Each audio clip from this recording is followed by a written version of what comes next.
இந்த சட்டப்பேரவை என்பது மக்களால் நேரடியாக தங்களுடைய குரலாக ஒலிப்பதற்காக தெரிந்தெடுக்கப்பட்டு சட்டமன்றத்திற்கு வருகின்ற சட்டமன்ற உறுப்பினர்களால் நிரம்பிய பகுதிதான் சட்டப்பேரவை. ஏனென்றால் இது சட்டங்களை உருவாக்குவதற்காக உருவாக்கப்பட்ட பேரவை. எனவேதான் அது சட்டப்பேரவை என்று அன்போடு அழைக்கப்படுகிறது. ஒவ்வொரு மாநிலமும் அதனுடைய மக்கள் தொகைக்கு ஏற்ப பல்வேறு தொகுதிகளாக பிரிக்கப்பட்டு அவை சட்டமன்ற தொகுதிகளாக அறிவிக்கப்படுகின்றன. அதில் தேர்தல் ஆணையம் மிக முக்கியமான பங்காற்றுகிறது. ஒவ்வொரு தொகுதியிலிருந்தும் ஒரு சட்டமன்ற உறுப்பினர் தெரிவு செய்யப்படுகிறார். அப்படி நமக்கு ஏறக்குறைய 234 தொகுதிகள் இருக்கின்றன. அங்கே தேர்ந்தெடுக்கப்படுகிறார்கள். இவர்கள் அந்தந்த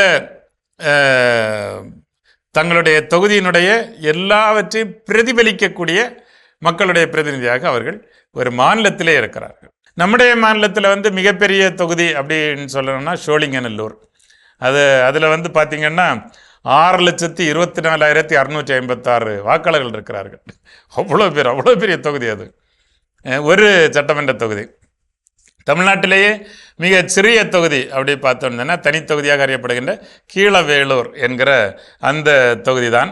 அது நாகப்பட்டினம் மாவட்டத்தில் அமைந்திருக்கிறது. அங்கே மொத்த வாக்காளர்களுடைய எண்ணிக்கை 1,78,666 தான்.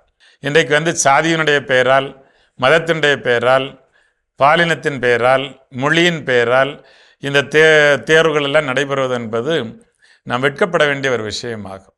அது நல்லதல்ல, மக்களாட்சிக்கு நல்லதல்ல. ஒரு வைரஸ் மாதிரி உட்கார்ந்திருந்து மக்களாட்சியை அதை அழித்து விடும். மாறாக நம்முடைய தொகுதியில் இந்த வேறுபாடுகளை எல்லாம் கடந்து